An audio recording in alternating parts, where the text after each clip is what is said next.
So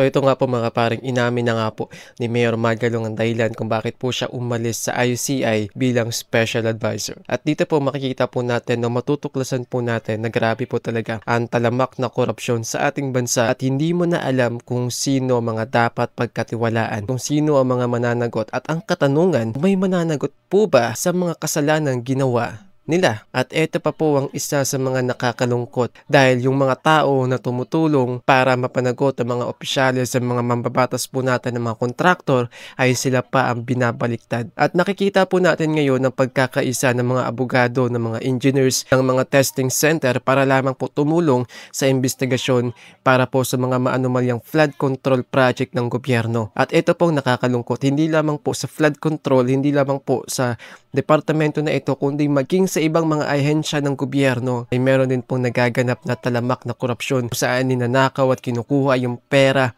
natin ng mga politiko, ng mga opisyalis na ito na walang ibang ginawa kundi magpayaman ng magpayaman. At dito po mga paring, mapapanood din po natin na si Mayor Magalong po ay pilit na binabaliktad ng mga taong ayaw sa kanya, ng mga taong nagdududa sa kanya, at syempre ng mga taong involved, ng mga taong guilty dito, at mga taong nasa likod po ng maanomalyang flood control project ng gobyerno kung saan ayaw nila na mabunyag ang kanilang sekreto. Kaya yung mga taong may mabuting kalooban na tumutulong sa investigasyon ay pilit po nilang binabaliktad para alam nyo na. Pero bago po tayo magpatuloy mga pareng, wag po kalimutan na mag-like at subscribe sa ating YouTube channel. Ako nga po pala si Mr. Realytics, isang Gen Z vlogger from Pasig City na nagkaangad po ng transparency and good governance. So panoorin po natin mga pareng ang maikling interview ni Mayor Magalong. Tara! Mayor, nabanggit mo kanina yung below the belt, yung hindi nila kapalit yung pagpasok mo sa ICI dahil dun sa mga tennis na project. Yeah. Hingi lang kami ng more details. Sino yung nasa likod noon, or may idea ba kayo bakit si Mayor? Well, siguro ayoko nang balikan, ano? Pero yung pagkakagawa kasi nung pag-hold ng press conference na yun, okay na yung ibang mga issues eh. Yung I'm not an investigator, I'm just an advisor. Maski na kinontradict na nila yung mga sarili nila, pati yung I don't have authority over the PNP. Eh, kailangan ko sila, di ba? As investigator. Kailangan ko, I cannot do it alone. Thousands of cases yan eh. And I don't have the reach. I cannot just simply go around and do my own investigation without the help of the Philippine National Police. Kailangan natin, kasi gusto nating malaman ano yung totoo at file cases. So, di ba, kailangan natin lahat ng mga pwedeng tumulong.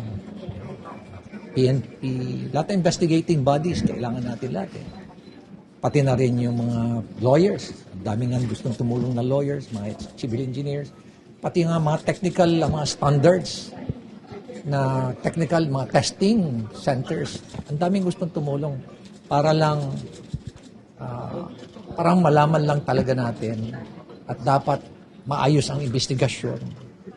Pero yung pagkatapos mong banggitin lahat yan, tapos bigla mong palalabasin na maanomalyang tennis court, I think below the belt yun. It has nothing to do with the... Kaya mararamdaman mo talaga na maanumalya rin yung paggandak mo ano yun. Sa tingin ko, maanumalya rin yung paggandak mo ng press con na yun. And probably she's taking orders from someone else na hindi ko alam. Okay. Sabi niyo po mukhang yung struck a nerve. Well, alam mo, parang sa ngipin yan eh. Maya-maya, pag hindi ba, pag nagpapalinis ka ng ngipin, tapos biglang may na tinamaan na nerve, eh, bigla kang mapapaaray. Sino kaya yun, sir? Siguro,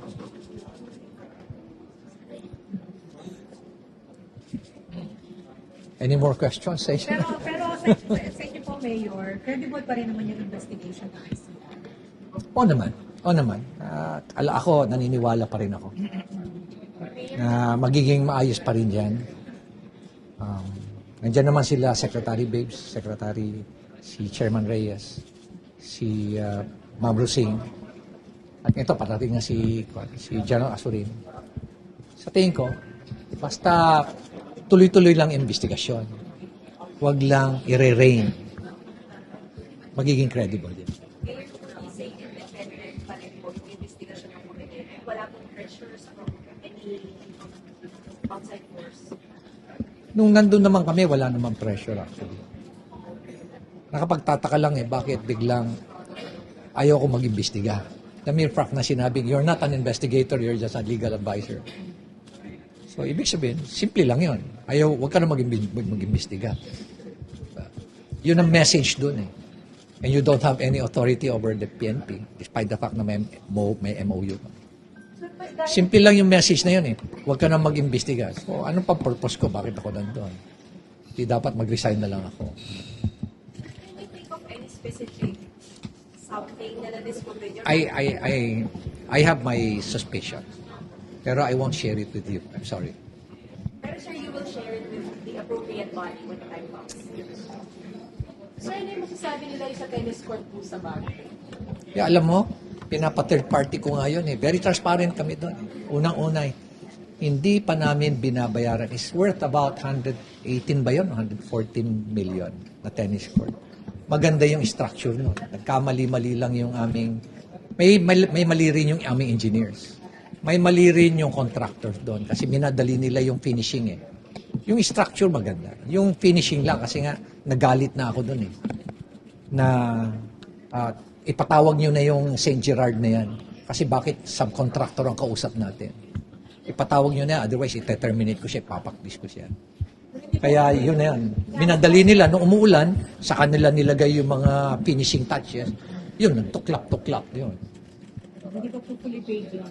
Ay, hindi pa. Malaki pa. 26 million pa yung hindi namin binabayaran. Retention, hindi nila makukuha yung retention.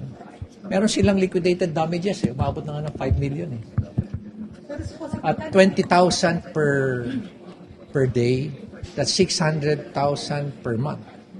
Almost 700. So, ilang buwan na liquidated damages yan. Alam mo kung sabi nga ni Diskaya nung nakausap namin sila noon Sabi niya, ngayon lang siya, bihirang-bihiraw daw siya makamit ng LGU na walang hinihingi sa kanya. Pero nakuha po yung project through bidding ng sir. Very open yan. Very transparent siya. Walang kaduda-duda yan. Sa Baguio kasi bawal Bawal kang magkarga doon. At 2022 yon.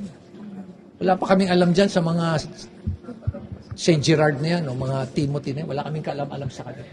Sa mga Diskaya, wala kaming kaalam-alam na marami mga kalokohan pala sila. Last na lang, Mayor, may instruction pa sa inyo ulit ang Presidente after na umalis kayo sa ICI? Wala na akong communication with the President. Pero sir, tingin niyo dapat maging transparent and open na ba ang ICI sa investigasyon? Tama naman yun na kailangan talaga i-open nila para at least walang pagdududahan. Pero ako na mismo nagsasabi kasi nag-a-attend naman ako ng hearing. Although may ikot din ako, tapos nag-a-attend din naman ako ng hearing. Wala akong nakikitang pinagtatakban doon. Kaya nakikita kong, kumbaga, may anomalya. Wala. Malalaman ko naman Thank you, Mayor.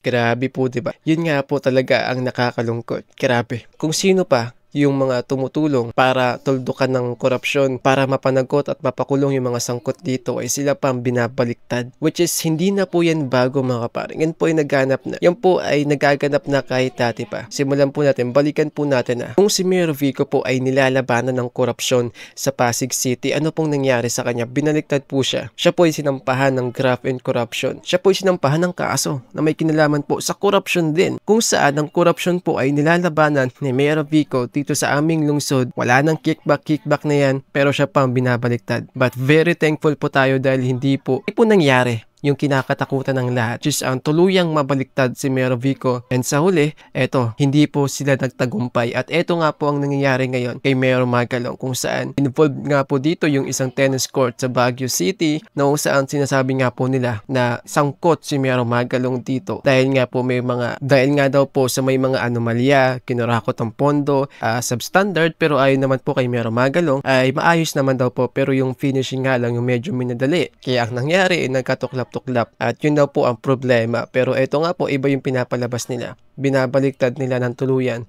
si Mayor Magalong. Alam nyo na po kung sino ang mga taong ito, yung mga nasagasaan, yung mga apektado ng mga ginagawa ni Mayor Magalong. Yun lamang po mga paring, bago po tayo magtapos, huwag po kalimutan na mag-like at subscribe sa ating YouTube channel. Paalam!